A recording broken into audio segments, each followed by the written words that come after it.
Bom, aqui falando um pouquinho agora sobre leucograma, nós temos os leucócitos que fazem parte desse estudo, certo? E é importante que vocês saibam o que cada um dos leucócitos faz. O neutrófilo geralmente age contra bactérias, o linfócito geralmente age contra vírus, os eosinófilos contra parásitos eumínticos e alergias, os monócitos geralmente eles podem se encontrar elevados junto com uma neutrofilia, junto com uma linfocitose, ou seja, geralmente o monócito ele é o quê?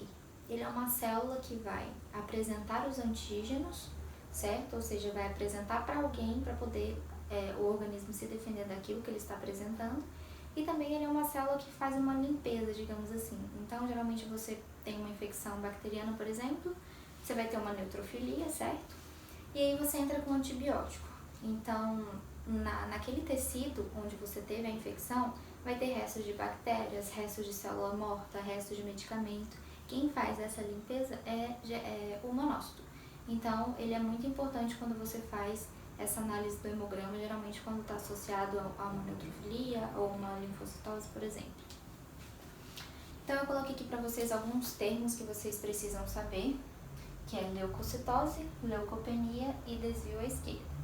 Então, a leucocitose, que é o aumento dos leucócitos totais, ela pode ser fisiológica, reativa ou patológica. Na fisiológica, nós podemos dar como exemplo a gravidez, recém-nascidos, exercício físico, estresse. Tudo isso faz com que o seu corpo produza mais leucócitos, mas é fisiológico, não quer dizer que tem uma patologia ou uma infecção ali. Ela pode ser reativa, aí sim. O que é uma leucocitose reativa? Ela vai estar reativa contra alguma coisa. Por exemplo, uma infecção bacteriana. Então, quando você tem uma infecção bacteriana, às vezes uma apendicite também, você vai ter uma leucocitose reativa. E nós temos a leucocitose patológica. A patológica já é mais característico de algum problema a nível medular, ou seja, leucemias, linfomas, etc.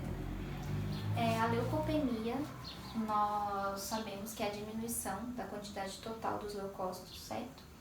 E a leucopenia, ela geralmente é encontrada na desnutrição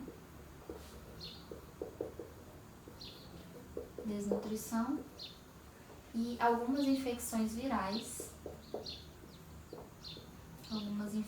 virais podem cursar com leucopenia. Outra coisa importante é a aplasia medular. Como eu disse para vocês na parte de hemograma, que você também tem uma reticulopenia, certo? Quando você tem uma aplasia medular, que também é característico de alguma função da medula óssea. Aqui também, na leucopenia, na aplasia medular, ela não consegue produzir as células que ela deveria produzir. Bom, o desvio à esquerda, esse termo é muito importante, bastante usado e característico dependendo do tipo de infecção.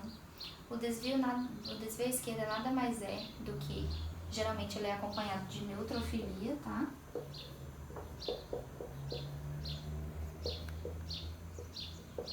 Neutrofilia, que é o aumento dos neutrófilos.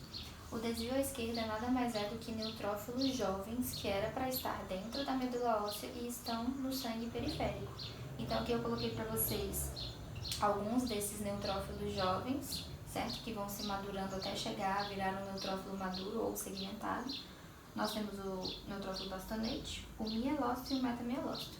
Essas células, elas deveriam estar dentro da medula óssea, não no sangue periférico. Bastonetes nós temos até uma pequena quantidade que é aceitável no sangue periférico. Porém, quando esse número ultrapassa do valor e você encontra mielócitos e metamielócitos no sangue periférico, isso condiz com um desvio à esquerda. Ou seja, é a mesma coisa se você pensar na relação do reticulócito. A medula óssea está trabalhando tanto, a infecção é tão grave, a infecção já utilizou todas as reservas de neutrófilos que tinha no sangue periférico e na medula óssea, que ela precisa trabalhar mais, ela precisa liberar mais células. Porque o corpo está falando, não está dando conta, libera mais células. Ela fala, mas não dá tempo.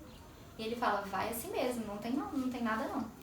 Então, o desvio à esquerda nada mais é que isso, começa a liberar neutrófilos muito jovens na circulação periférica. E isso reflete pra gente uma infecção bacteriana por causa da neutrofilia, e o desvio à esquerda também são de células neutrofílicas, certo? E condiz pra gente que é uma infecção que está exigindo muito a nível medular. Outra característica importante, gente, que eu acho legal de ser levada em conta é que eu falei pra vocês que algumas infecções virais podem cursar com leucopenia. Porém, em algumas infecções virais cursando com leucopenia, você vai ter uma linfocitose. Quase sempre, tá? Porque os linfócitos são as células que vão combater os vírus, então elas têm que estar aumentadas para combater aquela infecção. Mas mesmo você tendo uma linfocitose, você vai, numa contagem geral, numa contagem global de leucócitos, você pode apresentar uma leucopenia. Não é regra, tá? Não é regra. Tem infecções virais que cursam com leucocitose, tem infecções virais que cursam com leucócitos normais. Então isso varia muito de qual tipo de vírus que é e qual a resposta do seu organismo. Mas, de via de regra, digamos assim, você pode ter uma linfocitose relativa ou absoluta nas infecções virais. Falando um pouco sobre plaquetograma, nós podemos ter plaquetose ou trombocitose, ou podemos ter plaquetopenia ou trombocitopenia. É a mesma coisa. Então, em alguns quadros que nós podemos apresentar plaquetose é pós-hemorragia, ou seja, o corpo está tentando se recuperar daquela hemorragia, porque as plaquetas foram gastas, certo? Então ela precisa recuperar produzindo mais plaquetas, porque o feedback é como se fosse um feedback positivo. Quanto menos plaquetas tem na corrente sanguínea, mais plaquetas serão produzidas. Então a própria quantidade de plaquetas vai estimular a sua produção. Nós temos também doenças inflamatórias crônicas. Aqui o principal mecanismo de ação é o aumento da trombopoietina. Então a trombopoietina que é produzida no fígado, com o aumento dela vai haver também mais produção e maturação de plaquetas. Em anemias hemolíticas, na anemia ferropriva e na esplenectomia. Já a plaquetopenia nós podemos ter por 4 mecanismos, ou pelo aumento da destruição das plaquetas, ou pela diminuição da sua produção, pelo hiperesplenismo ou pseudoplaquetopenia.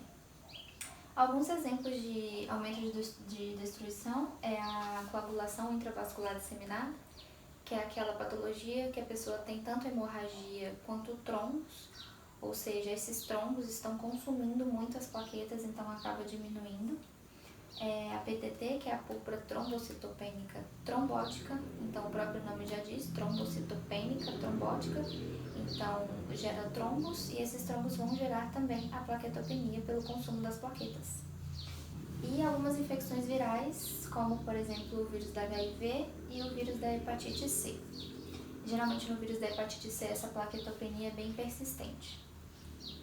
Já na diminuição da produção nós temos leucemias, porque a medula vai estar tão tomada pelas células neoplásicas que ela não vai conseguir produzir as plaquetas.